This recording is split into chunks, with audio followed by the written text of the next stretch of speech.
Hello guys, നിങ്ങൾ അങ്ങനെ ഉണ്ടാക്കില്ലേ? നിങ്ങൾ ഇതുപോലെ ഉണ്ടാക്കി നോക്കി. വെള്ളിയാഴ്ച ഒരു ബീഫ് ഇട്ടീനെ എഴുതിയാണ് കണ്ടമാന നേരെ നമുക്ക് എട്ടിമറയാൻ നിൽക്കല്ലേ. ഇതുപോലെ ഒരു മസാല തയ്യാറാക്കിയാൽ വളരെ എളുപ്പത്തിൽ വെള്ളിയാഴ്ച അടിപൊളിയാക്കി എടുക്കാൻ പറ്റും.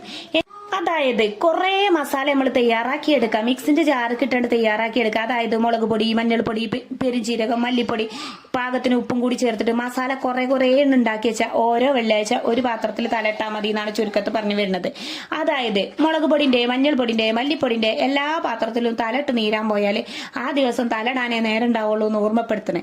അതുകൊണ്ടാണ് ഞാൻ പറഞ്ഞത് ഒറ്റൊരു മസാല ഉണ്ടാക്കിയെടുക്കുക, ഒറ്റ പ്രാവശ്യം തട്ടിക്കൊടുക്കുക. ഒറ്റ പാത്രത്തിൽ തലയിടുക, ആ മസാല കുക്കർക്കാണ് തട്ടി കൊടുത്തിട്ട് എന്താക്കുക, നമ്മൾ കുക്കർ അങ്ങോട്ട് അടച്ചുവെച്ചാണ്ടല്ലോ നമ്മുടെ ബീഫ് വളരെ പെട്ടെന്ന് തയ്യാറായി കിട്ടുന്നതാണ് പറഞ്ഞു വേണേ. ഇഞ്ചി വെളുത്തുള്ളി ചെറിയ ഉള്ളി ഇല്ലാതെ നമ്മൾ ബീഫ് വരട്ടെ, അതെന്തായാലും നടക്കൂല. അത് മിക്സിന്റെ ജാർക്ക് ഇടുമ്പോൾ കുറച്ച് കുരുമുളക് പൊടിയും കൂടി ഇട്ടുകൊണ്ട് മിക്സ് ആക്കി കൊണ്ടുവന്നാൽ നല്ലൊരു ടേസ്റ്റ് കിട്ടും ബീഫിന്. ഒരു കപ്പ് അരിയിലേക്ക് 2 കപ്പ് വെള്ളം എന്നുള്ള കണക്കിനാണ് ഒഴിച്ചെടുത്താൽ നല്ല സൂപ്പർ തേങ്ങാച്ചോറ് റെഡിയാകും എന്നാണ് പറഞ്ഞു തന്നെ. തേങ്ങാച്ചോറും ബീഫും നല്ല അടിപൊളിയായിരിക്കും.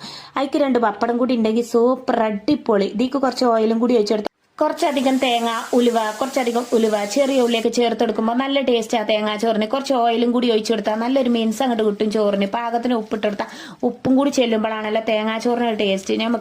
നമുക്ക് ഉള്ളി ഒന്ന് വഴറ്റിയെടുക്കണം. അതിന് വേണ്ടിയിട്ട് ഞാൻ ചെറിയ ഉള്ളി കട്ട് ചെയ്ത് മാറ്റിയിട്ടുണ്ട്. കുറച്ച് കറിവേപ്പില ഇടുക, 2 പച്ചമുളക് വെറുതെ ഇട്ടെടുക്കുക ഒരു രസത്തിന്, ഒരു ലുക്കിന്. ആ പച്ചമുളകിന്റെ ആ പച്ചപ്പ് ഉണ്ടല്ലോ, പച്ചപ്പ് ഒരു നല്ലൊരു ടേസ്റ്റാണ്. അതുകൊണ്ടാണ് അതും കൂടി ചേർത്തിട്ട് നന്നായിട്ടൊന്ന് വഴറ്റിയെടുക്കുക. അടുത്തതായിട്ട് നമ്മൾ കുറച്ച് മസാല ഇവിടെ തയ്യാറാക്കിയല്ലോ. അതായത് ഇഞ്ചി, വെളുത്തുള്ളി, ചെറിയ ഉള്ളിയൊക്കെ അരച്ചീനെ പേസ്റ്റ് അതും കൂടി ചേർത്തിട്ട് ഇതുപോലെ ഒന്ന് ഇളക്കി യോജിപ്പിച്ചാണ്ടല്ലോ മസാലക്ക് ഒരു 1.5 മണം വരും എന്നാണ് പറഞ്ഞു വരുന്നത്. അതിന്റെ പച്ചപ്പൊക്കെ മാറുമ്പോൾ തന്നെ നമ്മളെ ബീഫ് എന്തായിക്കണം നോക്കണ്ടേ. ഈ തക്കാളിന്റെ മേലത്തെ തൊലി ക്യാൻസറിന് കാരണം, അതൊരിക്കലും എടുക്കരുത്, കഴിക്കരുത്. എന്നാൽ തക്കാളി എടുക്കണം, അതിന്റെ മേലത്തെ തൊലി എടുക്കാതിരിക്കാൻ വേണ്ടിയിട്ടാണ്.